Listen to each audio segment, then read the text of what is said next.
All right. Okay.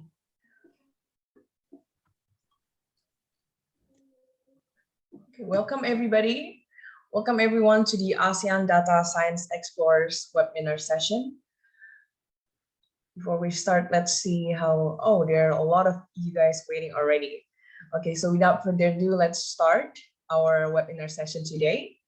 SAP has been a key partner in the Foundation's journey to empower ASEAN youth in the last 5 years and the start of ASEAN Data Science Explorer 2022. And this year, we will commemorate the 6th year of collaboration between ASEAN Foundation and SAP. The goal of ASEAN DSE itself is to address the skills shortage and skills mismatch among young people across the ASEAN region, since there are still many ASEAN youth who feel that they must upgrade their skills to stay relevant with the emerging technology, such as artificial intelligence, data analytics and science, blockchain, and Internet of Things. So in this webinar, we would like to share some illuminating information about the important roles that data science and analytics play in our everyday life. Understanding data analytics will actually allow you to get the necessary information and data to support one's research, eventually enabling you to come up with a solution to the socio-economic issues of ASEAN region are facing. The aim is to make the world a better place and improving people's lives. We want to create a better ASEAN community from the perspective of young data scientists and data science professionals from private and public sectors. Therefore, today we are so lucky to have this program being supported by the Senior Official Meetings on Youth and the ASEAN Secretariat. And joining us today is Ms. Hao Sin Yun, Senior Assistant Secretary from International Relations Division from the Ministry of Youth and Sports, Malaysia. Now, we would like to invite Ms. Hao to give the opening remarks. Ms. Hao, the screen is yours.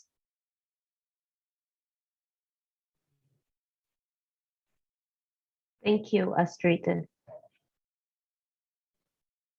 Honorable Dr. Yang Mi-Eng, Executive Director of the ASEAN Foundation, distinguished speakers, ladies and gentlemen, a very good morning to you all. It is a great pleasure and honor for me to represent the chair of the ASEAN Senior Officials Meeting on Youth, or SOMI, come SOMI leader of Malaysia at this ASEAN Data Science Explorers 2022 webinar, titled Data Science for a Digital ASEAN. The COVID-19 has brought about massive economic and social disruption to this region. According to the International Labour Organization, or ILO, the global pandemic has contributed to an increase in ASEAN's unemployment rate from 2.5% in 2019 to 3.1% in 2020. ILO also further highlighted that the most affected group is the young people, with employment losses reaching 6.2% in 2020 compared to 2.8% for adults in the same year. At the same time, the global pandemic has forcefully accelerated the digital transformation across the region, drastically changing the landscape of workforce and creating a high demand for digital talent that is difficult to meet. Compounded by the technological development spirit introduced by the Industrial Revolution 4.0, young people in ASEAN are facing unprecedented employment challenges in the form of digital skill and knowledge gaps. The World Bank predicts that 2/3 of all jobs in developing countries are susceptible to automation. As a result, changes in the field of work in the Industrial Revolution 4.0 setting have further increased the gaps in skills mismatch, leading to a pressing need to digital upskilling and reskilling. Ladies and gentlemen, youth development is a process that prepares young person to meet the challenges of adolescence and adulthood and to explore their full potential that help them to develop necessary skills and competencies. In this context, The Data Science for Digital ASEAN webinar provides the much needed platform for young people in the region to strengthen their 21st century skills, such as leadership, problem solving, and critical thinking. This webinar also serves as an effective platform for the young to develop a sense of belonging towards ASEAN and its pressing socio-economic issues, inspiring them to actively take part in resolving these issues. Moreover, it also provides a safe space for all young participants to connect with one another and help each other to unleash their potential to the maximum. ASEAN Senior Officials Meeting on Youth recognizes the importance of providing greater access to digital skills development, internship, and other school-to-work transition programs in preparing ASEAN youth to be future-ready and to be able to strive in the region that is making giant strides toward digital economy and digital society. This particular intervention has been included into the ASEAN Work Plan on Youth 2021 to 2025 under Priority Area 3 on Employment and Opportunity. The Data Science for a Digital ASEAN perfectly embodies the type of intervention that ASEAN needs to minimize skills mismatch and eventually raise youth level to employment and opportunities. I believe that the collaborative effort within our region is needed to fully overcome challenges faced by our youth. Ladies and gentlemen, I would like to express my sincere gratitude to the ASEAN Foundation and SAP for organizing the Data Science for a Digital ASEAN webinar as a way to empower young people in the region. I would also like to congratulate the ASEAN Foundation and SAP for the launch of the ASEAN Data Science Explorers 2022 today. I was amazed to know that this program has empowered over 31,000 youth, with 6,000 of them are disadvantaged youth and 2,200 educators on data analytics. This program is a testament to what could be achieved when two committed and passionate organizations from public and private sectors join hands to realize a prosperous and resilient ASEAN community. I hope that this collaboration between ASEAN Foundation and SAP can inspire more public-private partnerships in the future. Finally, as the 6th ASEAN Data Science Explorers 2022's call for applications will be launched today, I would like to encourage all eligible ASEAN youth to apply for the program and embark on a meaningful and transformative journey. I look forward to seeing your data-driven proposals and presence at the national and regional finals. Stay safe and stay healthy. Thank you. Thank you, Ms. Howe. That was a really wonderful speech. Now, it is our pleasure to welcome the Executive Director of the ASEAN Foundation, Dr. Yang Mi-eng, to say a few words. Dr. Yang, please. Thank you, Astrid. Thank you, Astrid. Ms. Howe Simon, Senior Assistant Secretary of the International Relations Division, Ministry of Youth and Sports, Malaysia. Mr. Peter Moore, General Manager of Platform and Technologies Asia Pacific, Japan, SAP. Distinguished speakers, students, ladies and gentlemen, a very good morning to all of you and happy Lunar New Year to all of you. So it is an honor for me to be here to deliver a few words at the ASEAN Data Science Explorer webinar titled Data Science for Digital ASEAN. So data science is one of the fastest growing professional fields at the moment, with the US Bureau of Labor Statistics highlighting that data science field will grow about 28% through 2026. The World Economic Forum also emphasizes that data analysts and data scientists have become two of the top 20 demanded jobs by 2025. So data science has greatly transformed various industries. In health sector, data science contributes to the development of medical image analysis, drug and antiviral research, and healthcare provision. In agriculture, data science is utilized to improve our food security and help agribusinesses. So data science also plays essential roles in the banking and finance services. In transportation, data science eases mapping, prevents accidents, and help officials to improve public transport services. So the application of data science in e-commerce has also seen significant spurt as well. So with many of online marketplace using data to maximize product offering to consumer and empower MSMEs, all this application of data science have helped people to make well-informed decisions, which eventually change people's life for the better. So the well-being and prosperity of ASEAN people are at the heart of all ASEAN's cooperation across all three pillars of the ASEAN community. So our partnerships with SAP to implement ASEAN Data Science Explorers embodies this commitment. Through ASEAN DSE, we strive to equip students and lecturers across ASEAN with digital capacities and relevant 21st century skills such as critical thinking, problem solving, and communication. In order for them to be resilient and future ready, these are very crucial and important skills to have. So the digital skills gap and mismatch among young people in ASEAN are one of the challenges that the region is currently facing in the Industrial Revolution 4.0. Therefore, digital upskilling of youth has become even more urgent nowadays. Since its inceptions in 2017, the ASEAN DSE has been consistently contributing to such effort by empowering over 31,000 young people, as what has been mentioned by Ms. Hao, and also with over 6,400 of them coming from marginalized community. And more than 2,000 lecturers across the 10 ASEAN member states has benefited from this program. So in the latest impact report titled ASEAN Data Science Explorer in Review, 5-year impact study from 2017 to 2021, we have done the research on this.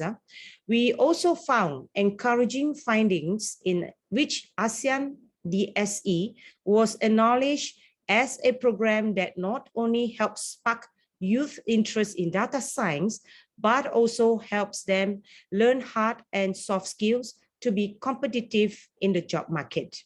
So furthermore, ASEAN DSE was also noted as a program that provides them with the necessary tools to contribute in solving the most pressing issues in their community. So for those who have been with us for a long time, you have definitely experienced all this. Youth has played a very important in problem solving their community issues. So I'm very proud to be here also today to mention that ASEAN DSE webinar is organized with the same intention. We aim to spread the message about what makes data analytics and data science so interesting, and to also build greater understanding about why they are important in the current digital era, in a hope of generating more interest in data skills. And what better way to learn about data science and data analytics skills than to learn it directly from a data scientist. So we have invited, of course, Kevin, the alumni of ASEAN DSE from Vietnam. He is currently working at Momo, Vietnam's largest e-wallet, and his session, he will share his journey in ASEAN DSE and how the experience helped shapes his career in data science.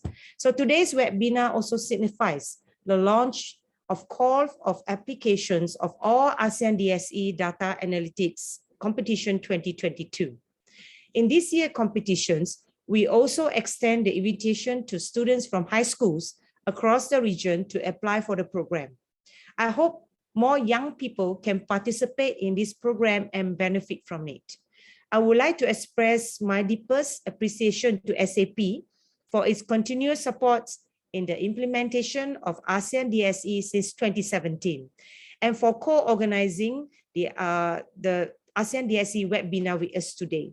So I would also like to use the opportunity to convey my sincere gratitude to ASEAN senior officials meeting on youth for the recognition and endorsement of ASEAN DSE over the years. Thank you very much. So finally, I also like to thank all the speakers for making your time out of your busy schedule to be here and to share about the importance of science and also data analytics skills with our young people of ASEAN. So really appreciate your time. So for all participants, thank you very much for attending these webinars. I hope that the webinar can provide valuable insights into data skills and open up more career opportunity for all of you here today. So I wish you all the best, and I pass it back to Astrid. Thank you for your remark, Dr. Yang, as always encouraging and insightful as always. I will now pass over the floor to Afika Zailani, who will assist us with the next sharing session on how data analytics and science can be used for socio-economic growth, governance, and finance. In this session, we will be joined with Mr. Peter Moore, Ms. Carmelita Escalanda, and Mr. Kevin Tungmai. Afika, the screen is yours. Thank you, Astrid, and thank you, Ms. Hao and Dr. Yang for those opening remarks. Hello and good morning, everyone. My name is Afika Zailani, and I will be your moderator for today's session. I'm so excited to be here today, and I'm very much looking forward to learning more on our amazing lineup of speakers. Before we start today's session, I would like to remind everyone that we do welcome question and answers, and we will be doing that at the end of the session. So if any of the audience have any questions for the speakers, just put it down in the Q&A box below, and I will address them at the appropriate time later. Without further ado, let's kick off this webinar with our first speaker, Mr. Peter Moore. Mr. Peter Moore is the General Manager of Platform and Technologies, Asia Pacific, Japan. Based in Singapore, he leads the largest line of business and a team of P&T sales specialists, combined with a Center of Excellence subject matter expert focused on adoption and consumption of business technology platform. The BTP is SAP's platform as a service portfolio comprising integration and extension suite, database management, analytics, rapid application development, business process intelligence, and other microservices to drive digital transformation with the SAP customer database. Today, Mr. Peter will be sharing his insights on how data science can be used for socio-economic growth for climate action and sustainability, good practices from SAP's customers. Please, Mr. Peter, the screen is yours. Thank you, Afika, and a very good morning to everyone. Dr. Yang Mi Eng, ASEAN officials, speakers, students, ladies and gentlemen. It's a great honor for me to be participating as a panelist in probably, I think it's my third ASEAN Data Science Explorers event. So it's an honor for me to be part of this event, and it's really an event that's close to my heart, true to my heart. And I will share my screen. Hopefully you can see my slides now. Is that clear for everybody? Okay, so I'm going to present a 10-minute session on how data science can support socio-economic growth for climate action and sustainability. I hope I can inspire our contestants and students in some areas where SAP really sees this as being probably the most important topic and on the top of the agenda of every executive and every organization that we are engaging with. And we're hearing so many different use cases for sustainability and using data science, artificial intelligence, analytics to apply to these use cases. I'll share just a few, but I had a tough job choosing which use cases because there are so many, and it's a growing catalog or library of examples of where technology can deliver the outcomes that we're looking for in sustainability. Our CEO of SAP is a gentleman by the name of Christian Klein, and I really like this quote from Christian Klein where he said, "What if we could make sustainability profitable and profitability sustainable without sacrificing one or the other, or one for the other?" So that's a really important statement, and we've got a concept of chasing zero. SAP it has an initiative at the moment where we want to chase zero, and we had an initiative last year called Climate 21. We wanted to engage with 21 of our clients to deliver a sustainable use case or outcome, and we actually achieved more than 21 last year. But it's right from the SAP CEO board level down into regional levels where we're all focusing on this momentum. Now, think of it as this is a wicked problem. Now, a wicked problem is defined as an idea or a problem that cannot be fixed or where there is no solution to the problem, where wicked denotes resistance to resolution rather than evil. And the economist analyst gave an equation of this concept of zero emissions or reducing emissions. And so if you look at this equation, population times GDP over capita times energy over GDP times CO2 over energy. So this is a very complex equation. If you imagine any of these decreasing or increasing, changes the game, changes the results that we see. So this is where data science and technology and analytics is so important, and to help solve this wicked problem. The management of our customers now see this as critical as well. If you look at the different leaders within an organization, if you talk to a CEO, they're focusing on governance and business organizational KPIs to drive sustainable outcomes. Sales leaders are looking at how we can drive better customer sentiment, better relationships with our customers. Health and well-being is important of the sales teams. Marketing departments focus on sustainability messaging. How do we target our partners and customers with sustainable messaging to differentiate our organization and show that we are participating in this global motion. IT, looking at organizational improvements like lifting and shifting their workloads to cloud. We saw this last year with many of our financial customers. Standard Chartered Bank was one example here in ASEAN, where they have a cloud-first mindset now, and by 2030, they're driving to zero carbon emissions. Important, I thought, to talk a little bit about the people element here. So if we focus on HR for a minute here, this is an area we've seen quite a lot of demand for technology and data science, and I'll give some examples in a minute, some real customers.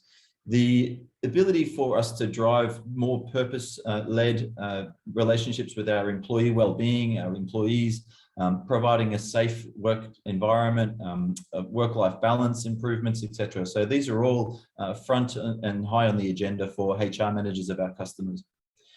Now, if you talk about the 4 pillars, the World Economic Forum of stakeholder capitalism metrics, there's 4 main pillars, and the first one being governance. And so this is around, as a bit under the CEO's agenda, governance around the organization, accountability, and ensuring that we follow the targets and the objectives of the organization. Looking at how do we improve the planet, how do we make sure that we have less waste, that we are driving more circular economy, and making sure that our resources are optimized and automated where possible as well.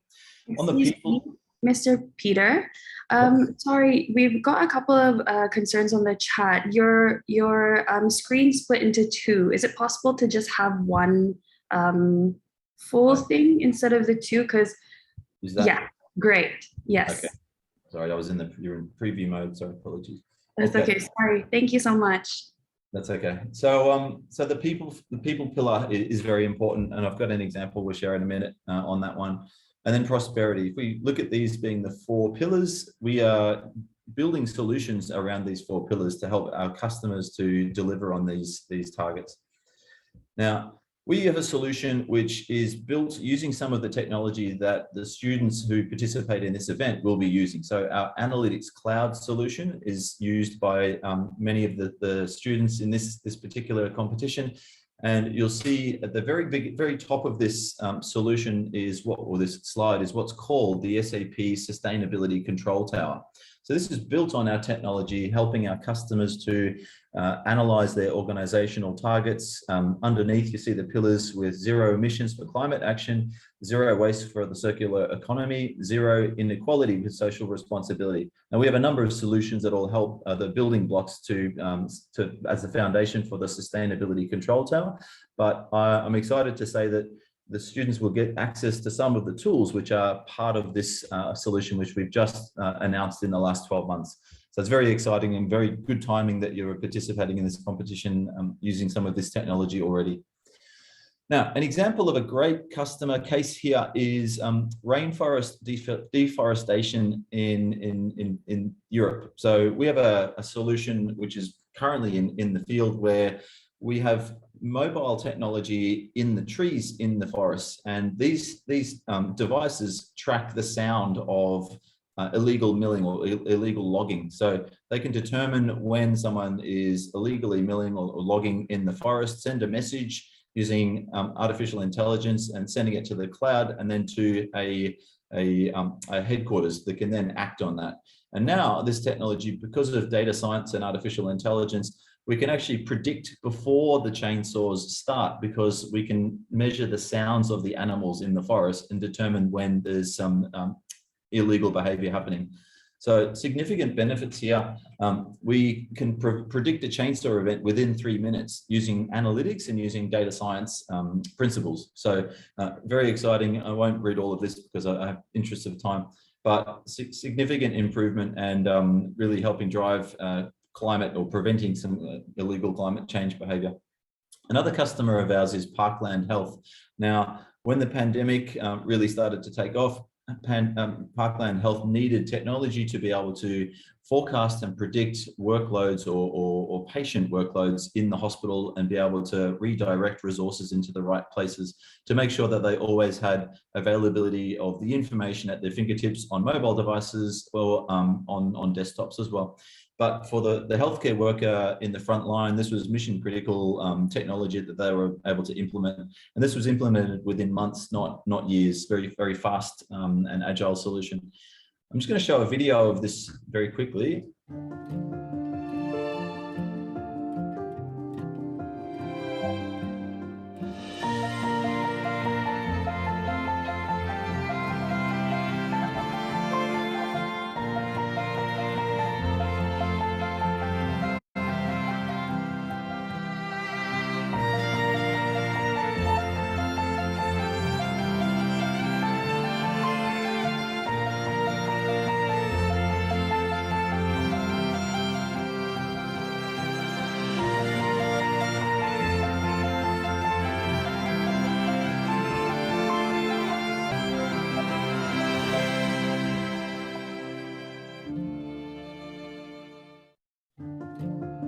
So a very exciting use case and very relevant to the current timing and the current economy. One final example I wanted to share, and I'm conscious of time, is we've actually built our own health and well-being self-service apps within SAP, and this is using artificial intelligence and our chatbot technology. And we have other customers in healthcare that have also created this for their employees to be able to use. And so the purpose of this is it's to allow the workers to be able to access information at any time, anywhere, self-service. And nowadays, when we were in restricted times where we weren't able to travel or go between offices, this became mission critical for a lot of our customers. And again, using artificial intelligence and data science principles, continuous learning, machine learning in the background, the chatbot is more accurate as it takes more questions from the user or more inputs from the users. So we do have a sustainability element in here as well, which you'll see in a second, but we have a number of different resources available for the user, and we can even provide a link to you all as part of this so that you can get an experience of using this technology. I'll share that as a follow-up to this session. So I know I'm over time, but I just wanted to say a very big thank you once again for the opportunity to participate. I'm extremely excited to see the standard and the quality of the submissions from everyone in the competition, and I can't wait to be a panelist in the follow-up sessions after this one. So all the best of luck, and thank you once again. Thank you so much, Mr. Peter. Thank you so much for such an insightful session. Again, if anyone has any questions for Mr. Peter, please send them over to the Q&A box below. So our next speaker is Ms. Carmi Estlanda. She will be sharing her thoughts on data science for digital government and how the government uses data science for public good. Ms. Carmi is an engineer, development specialist, and data scientist experienced in planning and decision analytics. She has provided technical expertise on executing analytics for the Office of the Secretary of the National Economic and Development Authority, and taught data courses for the Technology Institute of the Philippines Professional Masters in Data Science. She is an alumna of the Asia Institute of Management, Masters of Science in Data Science, and a Technology and Innovation Fellow of the Waisili Academy at Fulbright University, Vietnam. Now I would like to kindly invite Ms. Carmi to start her session on data science for digital government. Thank you, Afika. Thank you, Dr. Yang. Thank you, Elon, for inviting me. It's my honor to share our experience with you today. So let me share my screen. So let's talk about data science for public good. As we all know, data science is the sexiest job in the 21st century. So the private sector actually leverage data science on different use cases, but also the public sector is catching up. So during the pandemic, overnight, institutions has changed gear to go digital. Before we're debating about telecommuting and the likes, but now we're just pushed to adopting all those things. According to McKinsey, companies have accelerated the digitization of their customer and supply chain interactions and of their internal operations by 3 to 4 years. That's so much, but more than that, the share of digital or digitally enabled products in their portfolios has accelerated by 7 years. This past 2 years has changed the history. A lot has changed because our products, our services has been online, has been digital. And 40 million new internet users came online in 2021, as we have observed, bringing the internet penetration in Southeast Asia to 75%. You can see on the right the forecast from Google Temasek saying that from 2015 to 2025, there's a huge increase of internet subscribers, but this study is before pandemic. Now we can expect that there's a lot more. The pandemic has pushed society to an inflection point where embracing technology and collecting data is no longer an option, but a necessity. In the Philippines, at the height of the crisis, the pandemic, way back 2020, there's no single registry of database of Filipinos to identify beneficiary. Of course, when we're in a crisis, so we would want to give support and help to the Filipinos. But unfortunately, we don't have a reference back then. Also, we learned that 71% of the total adult population did not have bank accounts.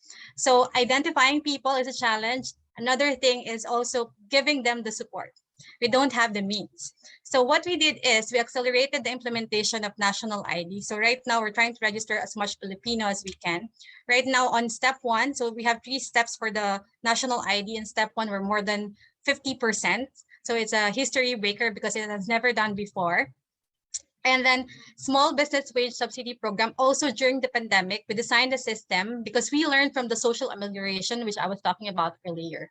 So we designed a system so that the employers can actually register online, and then we can identify their workers and give them straight using mobile payments. There's a lot of data that has been generated. And even before the pandemic, during the pandemic, and after the pandemic, we're expecting an exponential increase. As you can see here from 2010 to 2025, it is estimated by IDC to go up until 175 zettabytes. We're in 2022 right now. Last year, there was a report that's saying 66 zettabytes are in the market right now, new data that is being generated. So we don't have problems. Of course, we have problems in some data generation, but in terms of a lot of data, there's a lot of data that we can touch right now. But the challenge really is, especially for the government, is how to effectively utilize the data in policy making and implementation. In the same way, businesses use big data to pursue profits, governments use it to promote the public good. Last year, after 1 year in the pandemic, we learned that we have a COVID database sitting in our Ministry of Health. We have the mobility database from all of the apps. I've learned in one conference that not just in the Philippines, in the other ASEAN countries, there's a lot of apps taking your mobility data. But then we realized, why don't we use this? Because when we check, we have a limited contact tracing ratio of 1:9 in 2021, early 2021. And the golden ratio is 1:37. We have a lot of data, but we have this problem. So what do we have to do? So what we did is to have this one, we have piloted in several local government units and automated contact tracing via SMS. So we're talking here about big data because we're talking about mobility data and then COVID positive data.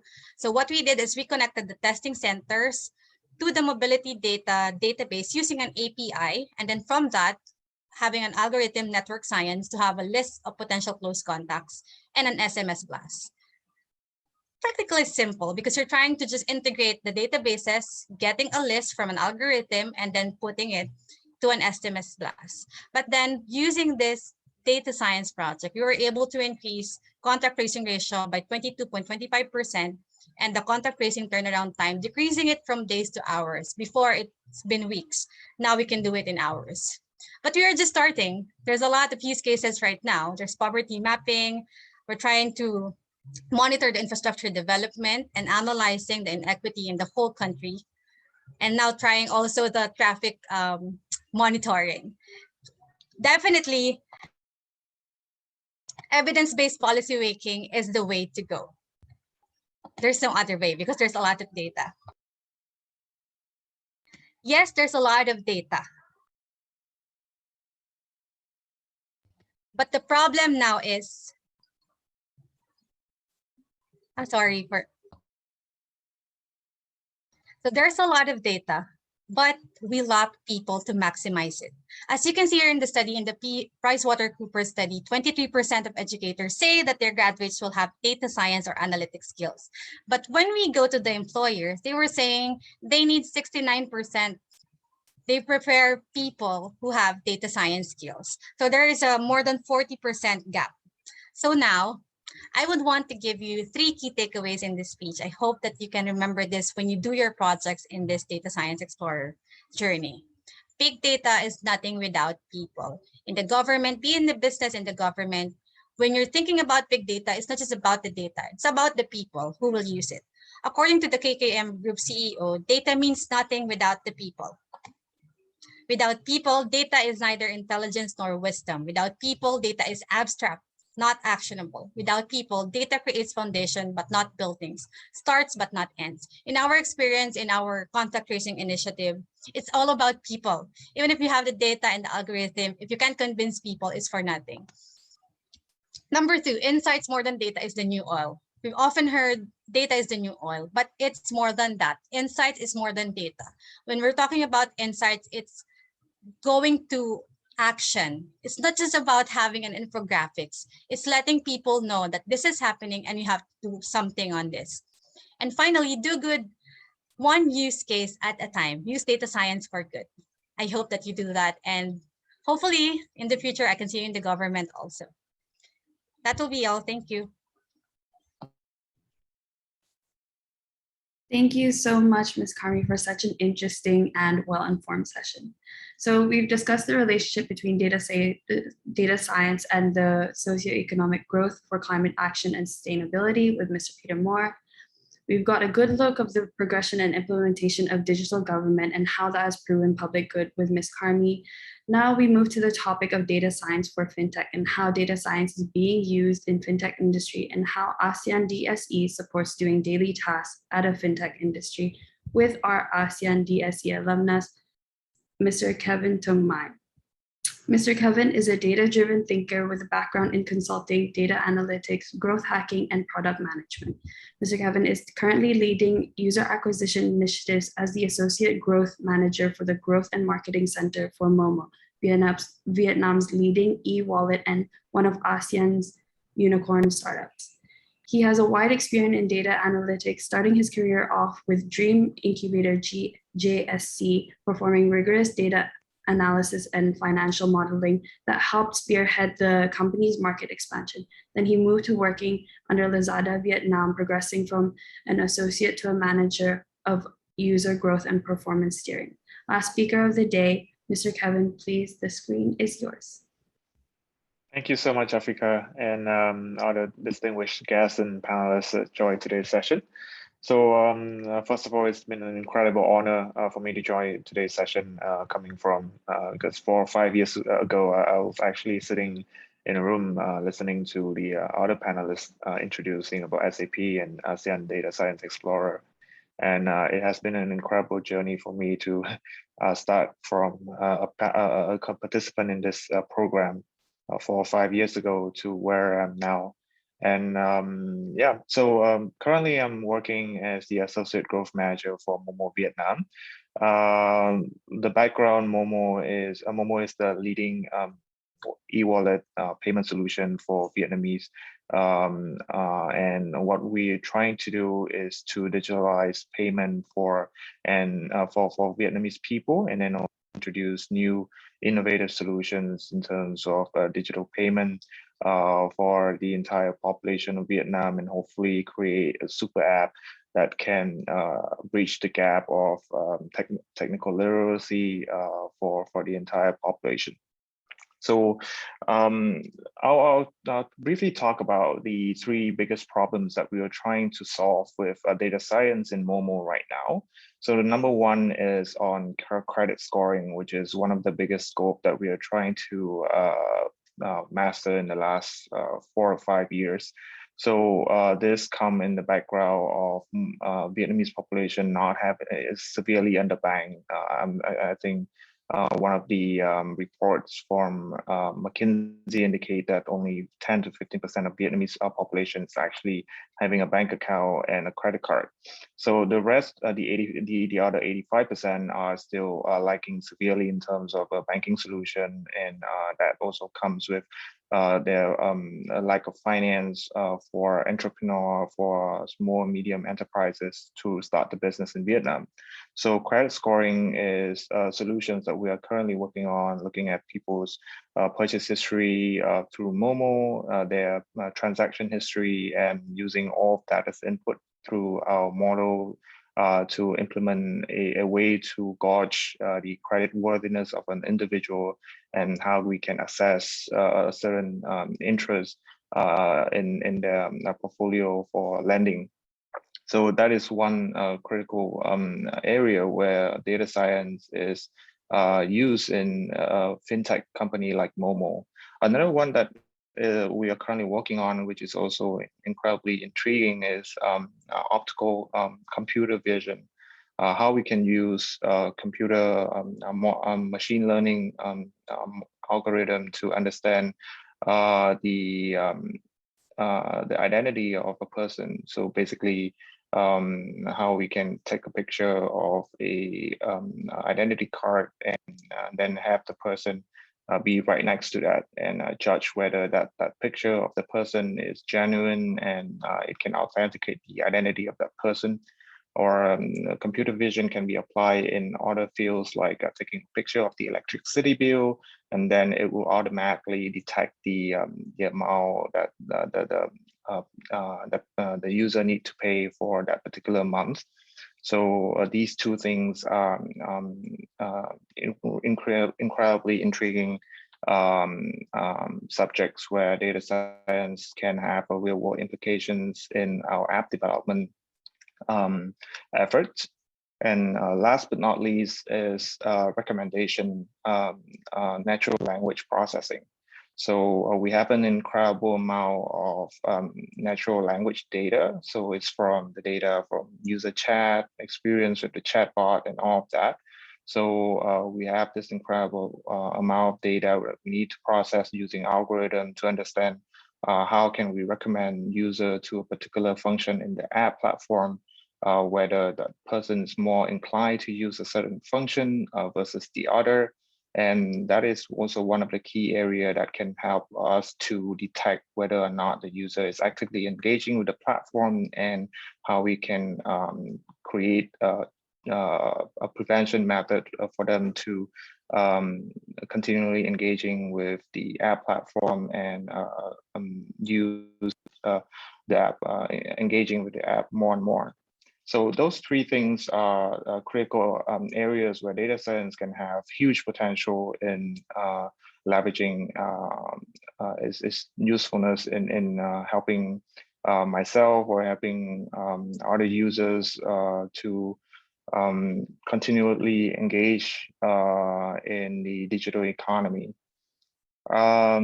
Yeah, so those are the three things that I like to share about how data science can have a real world impact on fintech and a company like Momo. Thank you so much, Mr. Kevin. So that was, thank you so much for such a fascinating session. And I think all sessions have highlighted the importance of data science for growth and progression in various aspects and industries in our current social climate. So thank you again, all speakers. Now we'll be taking some questions we'll be taking some questions from the audience. I will be directing questions to specific speakers, but if any speakers would like to add on to the answer, you're welcome to jump in and do so. So our first question is to Mr. Peter. What are the pillars needed who work in logistic company to get more customers through data science?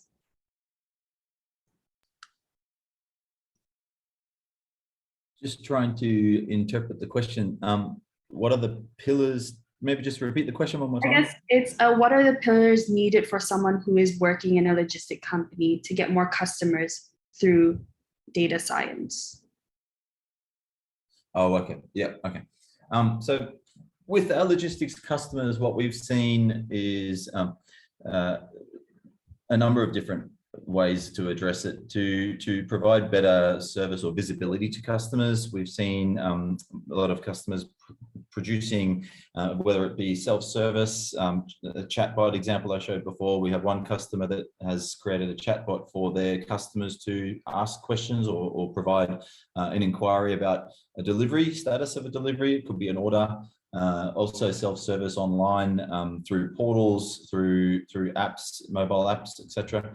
So we've seen a few of these types of examples where because of the pandemic, for that matter, they had to provide more agile and responsiveness to the customers. Zulu Pharmaceuticals is one of our great examples in the Philippines, where they actually had to literally create a new shipping warehouse so they could distribute life-saving drugs during the pandemic to their customers who were or patients who were geographically spread out across various parts of Southeast Asia. So they needed to literally create a pilot, like a satellite warehouse, establish the order processing systems, establish with the SAP ERP solution, logistics solution. But then they also had what we call robotic process automation implemented, so that they had automation. And again, the chatbot example I used before, where their employees and their customers were able to access that information. But RPA has been a huge success in this particular customer. They've won innovation awards for what they've built around automating service to their customers, order processing, procurement to suppliers, and shipment information to their customers. So great example of using AI and data science for more around automation and hyper automation. And hopefully that answers some of the question that you asked. Okay. Thank you so much. We have another question for Mr. Kevin. Someone is asking, is it safe to use e-wallet?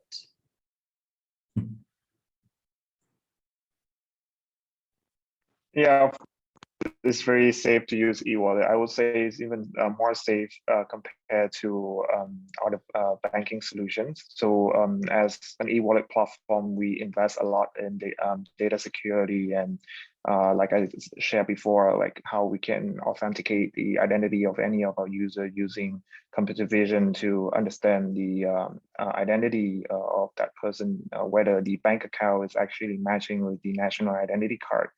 And a lot of the transaction is backed by a lot of the back-end security system. So yes, the short answer is yes. I have another question for you, actually, and it is, does Momo plan to adopt any blockchain solution like DeFi? Oh, is that directed to me? Yes. Oh, okay. So I cannot speak for our plan with blockchain, but I would say right now our appetite towards blockchain, our understanding of blockchain is more of a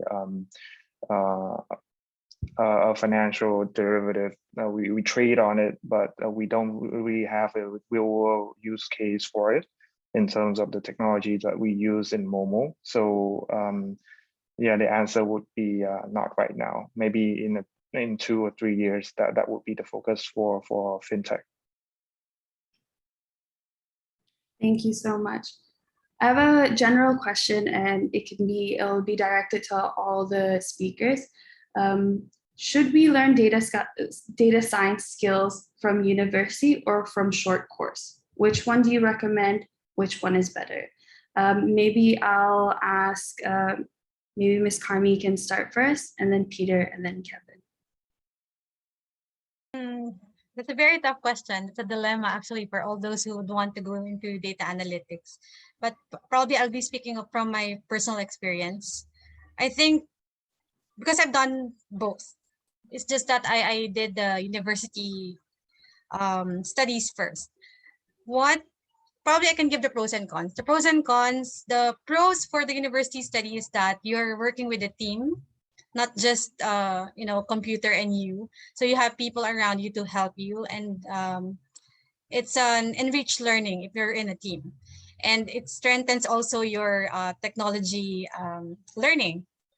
The cons would be the cost, of course, but if you're trying to learn online, the pros is that it's very customized. You can learn from your own time, and you don't need other people, and you can just do your own project. But the cons is it's one way. There's no one directing you, and most of the time when you're taking it in the online courses, you don't have a capstone, which can be taken in the university. And when you're working, that will be asked of you in the interview. So it's up to you to think, but yeah. Those are the pros and cons. Thanks. Mr. Peter, what are your thoughts on that? I think Carney summarized quite well, and I agree. I think maybe a couple of additional points could be, I think when I'm reviewing CVs and resumes for hiring in my team, I look for recognizable names of either the university or the education institution, and equally company work experience as well. So I probably would favor the university option myself, and for the same reasons that Kani mentioned. But I think in addition, employability and marketability of yourself might be higher if you study at a university, and plus the network that you make at the university, if you're working in a team and you're getting to know more and more of the teachers and the colleagues around you. So that network will come in handy in the future as well. You'll be surprised how many people you keep in touch with through your study of a course that might be over a period of time. The only pro maybe of a short course would be that while you're working, we're always continuously learning. So it's good to keep your knowledge fresh. And if you're trying to balance work and study at the same time, then that's where a short course does have its advantages, and keeping your knowledge fresh on current trends is an advantage there. Thank you. Mr. Kevin, what are your thoughts on the question?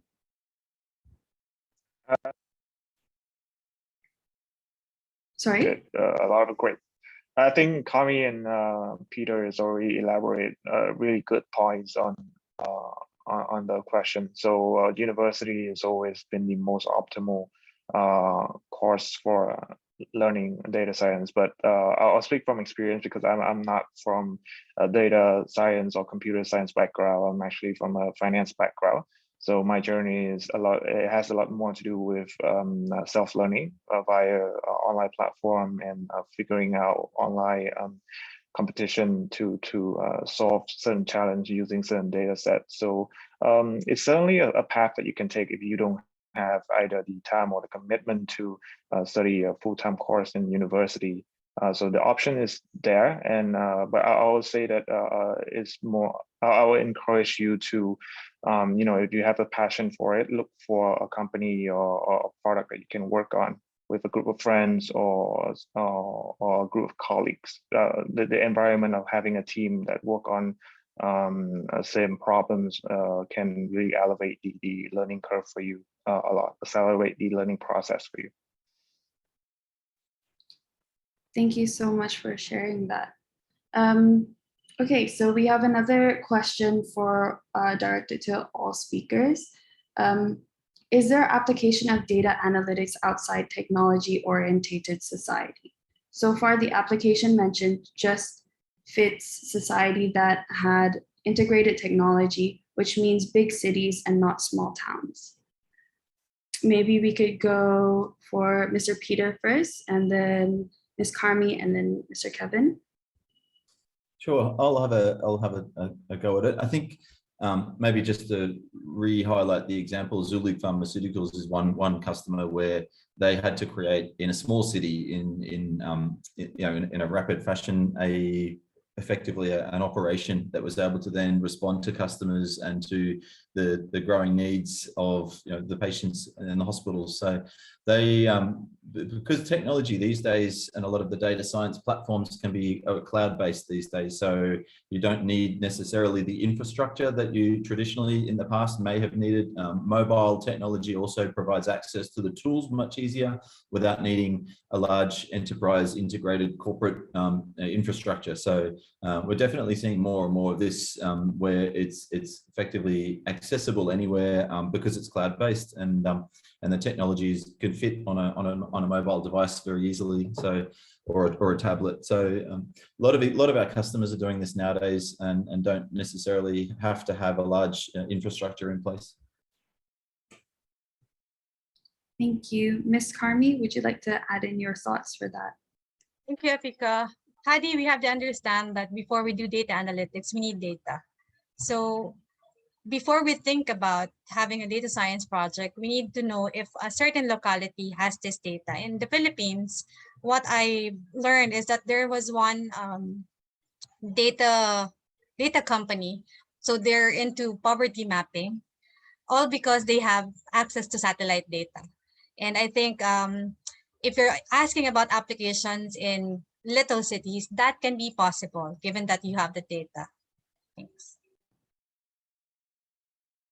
And Mr. Kevin, what are your thoughts on that question? For me, it's always about understanding the problems that you have on your hand, and then see whether it's appropriate for you to solve it with data. If the data that you collected is appropriate to solve a problem, then that should be the course that you take. It's more about approaching the problem and how data can be the solution for it. I maybe just add one more thing. Kevin's inspired me on this topic. I know of a number of companies where e-wallets, digital wallets are becoming very successful because in some countries like Indonesia, for example, the average number of population that has a bank account can be significantly lower than other parts of the world. So this new emerging market of e-wallets is becoming vital because everyone has a mobile device. Some of us have more than one, and having an e-wallet on your phone as opposed to having to establish a bank account in some of the rural areas or more regional areas is part of the reason why the e-wallets are becoming more and more successful. Thank you to the both of you for that input. We have another question for Ms. Karmi. From your view, do you think people in Philippines are ready for the data analytics driven and digital government system? I think it's a matter of perspective. If we're talking about getting ready, right now the Philippines and as well as our NGOs, our partner, is preparing the next generation to be data scientists. So we have different partners in teaching people on how to adopt to data analytics. Even me myself, I'm also volunteering to an organization whose goal is to focus on women. So of the women who hasn't have a job because of the pandemic, or they're coming from they are cashiers or sometimes delivery people. Now they're trying to transfer or adopt themselves to the digital analytics. So if we're ready, we're getting ready, but probably it will take some years because if we're talking about ready, we're talking about the capability, the infrastructure, the policy, and everything in place. So yeah, matter of a couple of years. Thank you. We have a question for Kevin. What will be your tips for students who want to shift their career from non-data science background to data science based on your experience? All right, it's a very interesting question because I've been asking the last 2 or 3 years. So I think always keep your feet in both areas, right?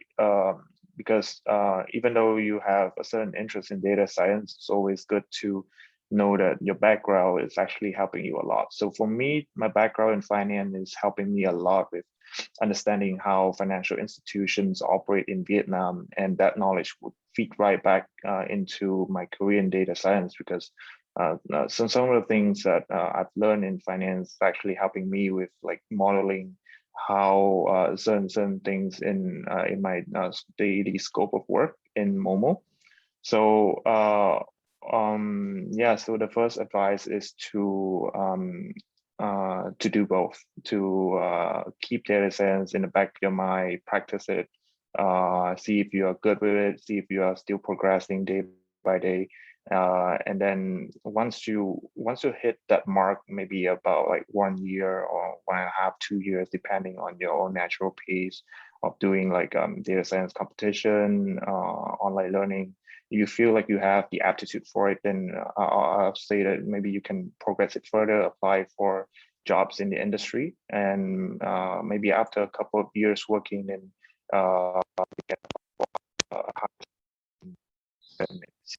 what are the other you can.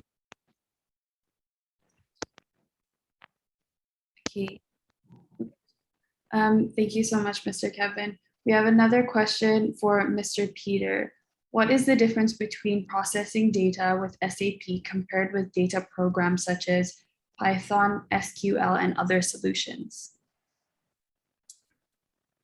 So the main differences that I would highlight are that with our technology platforms, we embed a lot of the capability into the application. So for example, within SAP Analytics Cloud, which many of you will have a hands-on experience with, hopefully as part of this competition, we have embedded machine learning, we have algorithms and logic in the technology that provides more repeatable and reusable capability. So the idea that we want all of our end users to have access to the technology without needing to be development level skill sets. So broader consumption across the organization delivers more value in the organization, and absolutely Python and other methods and languages are important. We can also take that, you might build a Python model, you can then import that into our platforms as well. So you get the best of both worlds, as opposed to only being one or the other. We support all of the modern languages, and we can embed those in our database or inside the analytics tools as well. So you can have a hybrid combination. In fact, you don't have to choose necessarily. But for those that don't want to build the skills or don't have the skills, then a lot of the tools we provide have content embedded or pre-built content already available. Good question though. Yeah. So we have a question for all speakers. So how does data science and value to the company add value to the company/community? Are the project/team focused on areas that improve product features, sustainable goals to reduce costs, and etc.? What are some inspiring examples from your recent work? Who would like to take that question first? Maybe Ms. Karmi? That's an interesting question, but it's quite vague. From what I understand, so if you're trying to give value using data science, one thing you should be clear about is the problem. As Kevin was alluding to earlier, if you don't have a clear problem, then how would you give a good solution? Recently, I joined the ADB competition for storytelling because the problem was just to use a lot of data and deliver a story about how we can cope up after pandemic. And so what I did is that I think of my own problems, the problems that I see in my own circle. And me as an advocate for women empowerment, I saw that there is a gap because there's a lot of analysis talking about a lot of people. But if we're talking about women and children, there's a few things using data analytics and development data. So I focus on that. I know my problem, I know my concerns, and then I just deliver a certain story about it. And if you're sure about your problem, if you know what you really want to do, I think learning data science to fit or to answer that problem would just be, of course, that would still be hard because learning data science itself, it's hard. But if you have a purpose, then you can do it. Thank you so much, Ms. Carmi. Mr. Kevin, would you like to add into that question, to the answer? Yeah, I think Kami has illuminated a very good point. It's all about framing your issues, right? A lot of issues, even though we have the backup data for it, maybe that it has not been shown a light on by the right visualization. So that is one thing that data analytics can help with. Like, let's say I have a particular problems with poverty or income inequality in certain part of the world, in certain country, then if you know how to measure poverty and you know how to measure income inequality, then you can certainly use the data set to eliminate that problems, and then those would be the input for policymakers to make the appropriate decisions on change. And then for, let's say, for a private enterprise, for a company, data analytics can help us solve a lot of problems on the things that we do, or and may not have pay attention on a daily basis. Let's say a certain product, is it working correctly? Are we creating easy to understand product for the user? So these sort of things can be solved by data analytic and data science. Thank you, Mr. Kevin. Mr. Peter? I agree with my panelist colleagues. I think the key is always to look at what the outcome you're trying to achieve is first, and have a goal in mind, and then determine what methods or what tools are best to be used, or what approach is best. But I guess no problem is the same. Each use case or each innovation will vary. It could be more complex, could be longer in time to build it, to solve it. But I think it's the technology these days is available at your fingertips. It's just making sure that you know the right tools to use and the right methods to use. Thank you. Now we have another question for all speakers. In terms of tourism, what do you think about the vocational student who should improve their skills in data science?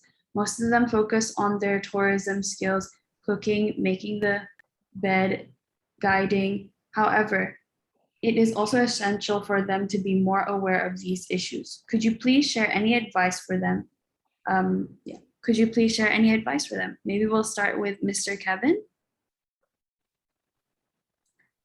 So just for me to understand the question, so it's for tourism students, is that correct? Yeah. Right. So in that case, I think it's always good to have a handy skill set like data analytics and data science on hand. Partly because you know, regardless of the background studies that you have, whether it's tourism or economics or STEM, whatnot, the idea is that a lot of times you need data science or data analytics to really understand you know, certain issues in the world. How do we interpret data? How do we frame a certain problem? So it's not necessarily just a tool set, but it's also a way of thinking, like how you approach certain problems in the real world. If you see a problem, how do you frame it? What are the particular sort of sub-issues that you have, and how would you approach that problem? And data science is just a method for illumination, right? Visualizing that problems, and that would help that would help you to find the solutions for it. So yeah, it's a very handy skill set for everyone, regardless of background. Cool. Thank you so much. I'd like to invite Ms. Carmi to put her thoughts in this one as well. Okay, for tourism students, in our organization For the Women Foundation, we've been teaching women to appreciate what they're doing right now and put analytics in the core of their current work and then transition to the digital side. And I think for the tourism students, what I can think of right now on top of my head is to let them appreciate the data that they have right now in the tourism sector. For example, if I will be a future manager of a hotel, then what do I need to know? Don't I need to know the competitive advantage of my place? How many customers do we have in our hotel? What are my competitors doing? There's a lot of things. There's a lot of data points. I think opening the minds of students on how to look into these data points and gathering this data and eventually having visualization and descriptive statistics on this, they can also use data science, because as Kevin was saying, it's a two-way. It's not just data science in itself. Data science is too broad that if you have expertise in other things, then you have a leverage. So they keep grounded on the tourism side, at the same time hone their skills in appreciating data and how to make use of that. Thank you, Ms. Carmi. And Mr. Peter? I think the main points have been said. I think the ability to take the skills anywhere, if you're a tourism student or not. Data science, as we have mentioned earlier, is one of the most in-demand skills in the top 20. It's number 2, I think I heard earlier. So you know, it'll open doors for you anywhere you go. I think it's globally recognized. I think the demand is higher than the supply at the moment. There's a shortage of data scientists. So you're in the right industry or in the right area of this growing trend, and I encourage you to continue to follow this path, because it'll open up a lot of doors for you in all over the world, to be honest. Okay, thank you so much. We have one last question. And it's for everyone. If the big data is collected by the AI company, is it dangerous for human privacy in the future? Maybe we could start with Mr. Kevin. Yeah, I think it's a very heavy loaded question. It's always the big debate about convenience and then privacy, right? So let's say any features that you have on Facebook messengers, things of that nature, it wouldn't function properly without the heavy amount of data that they are collecting and storing. And obviously, it will raise questions about human privacy, but what I can tell you from a technical standpoint is a lot of these data are already encrypted in the back end, so the engineers won't be looking directly into any individual messages.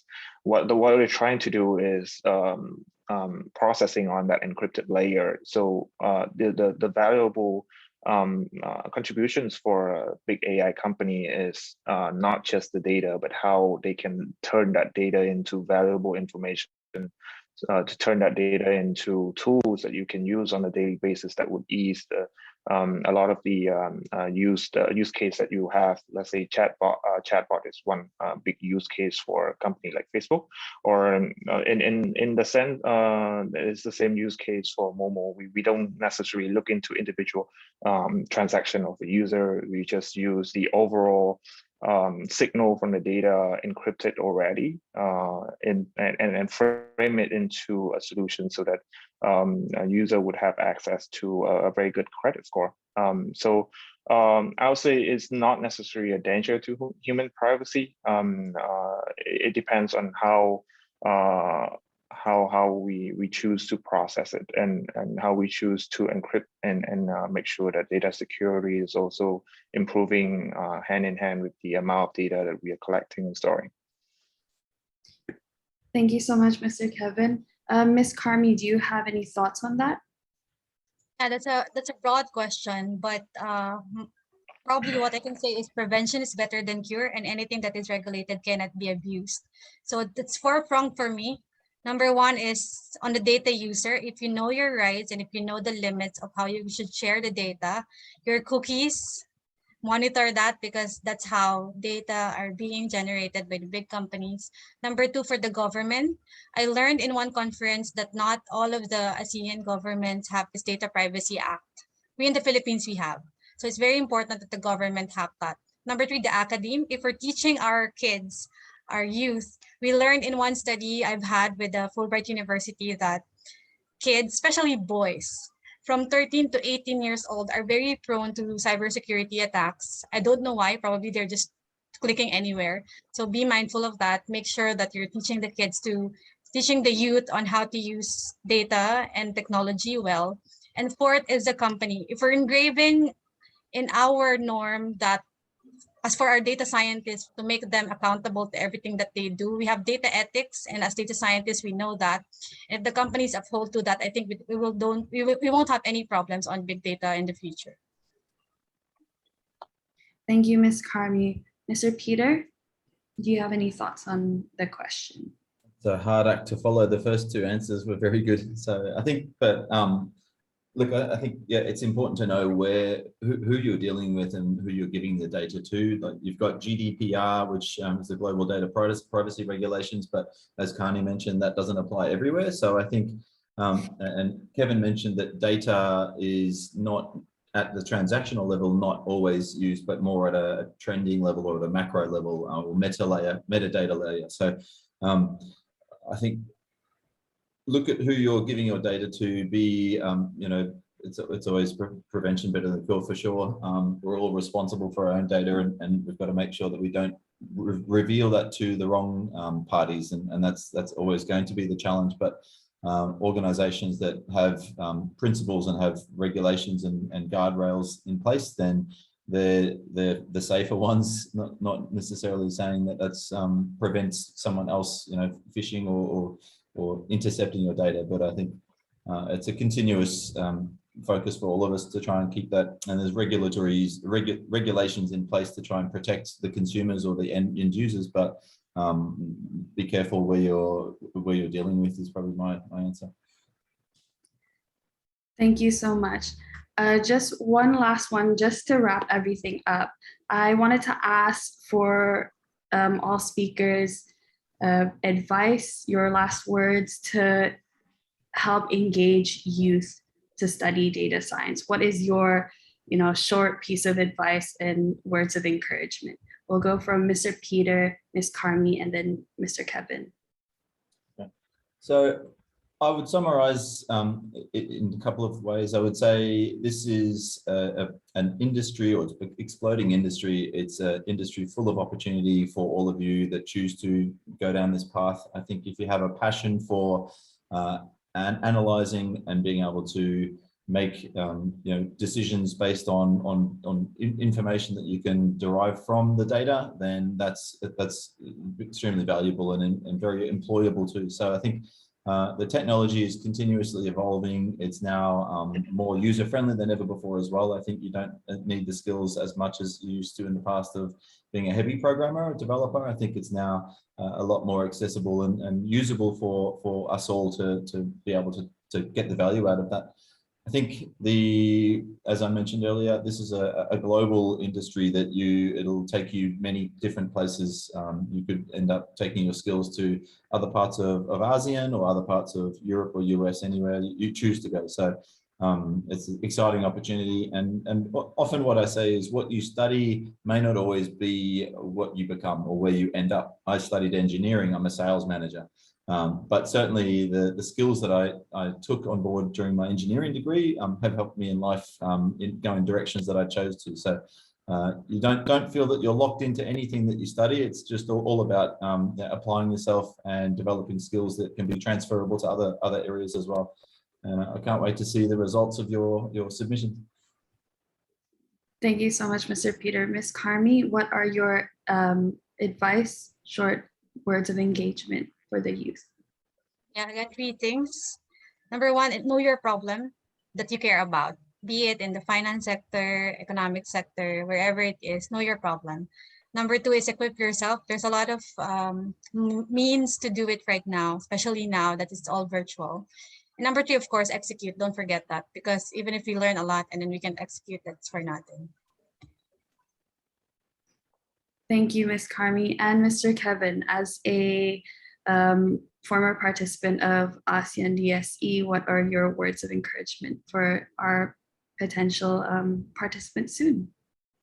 So my word of encouragement for the participant will be to stay curious and stay patient.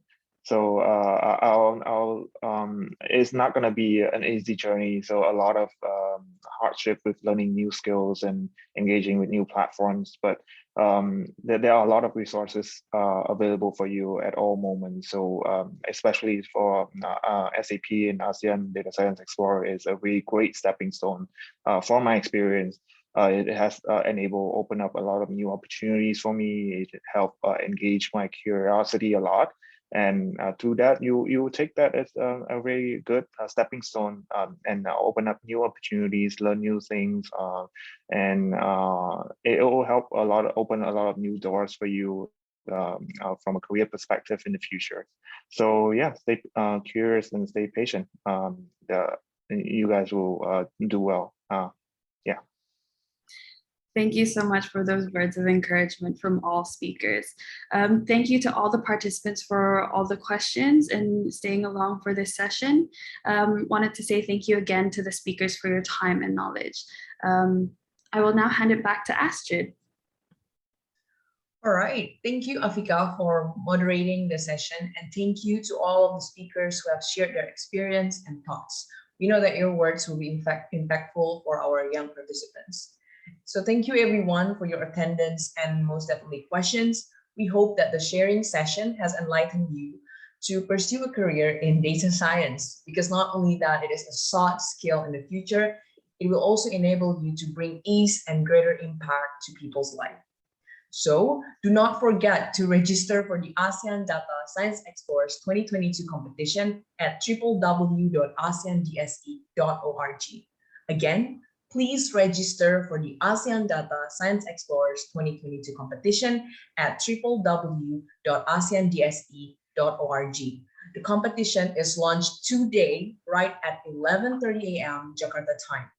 Please invite your friends to sign up for the competition as well. In this program, you will get the opportunity to win prizes, learn data analytics and SAP Analytics Clouds, and get familiar with ASEAN Work Plan and UN's Sustainable Developmental Goals, and potentially represent your country at the regional level. Thank you, and we hope to see you at the ASEAN Data Science Explorers 2022. Goodbye.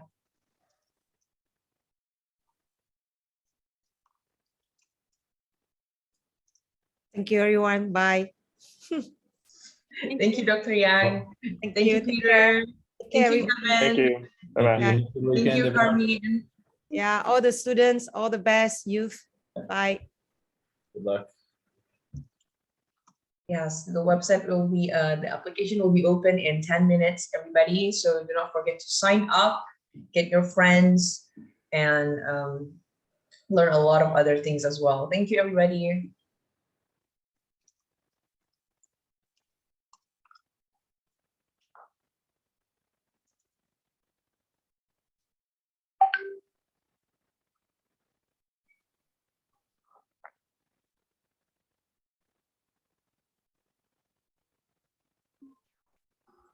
Thank you, Kevin.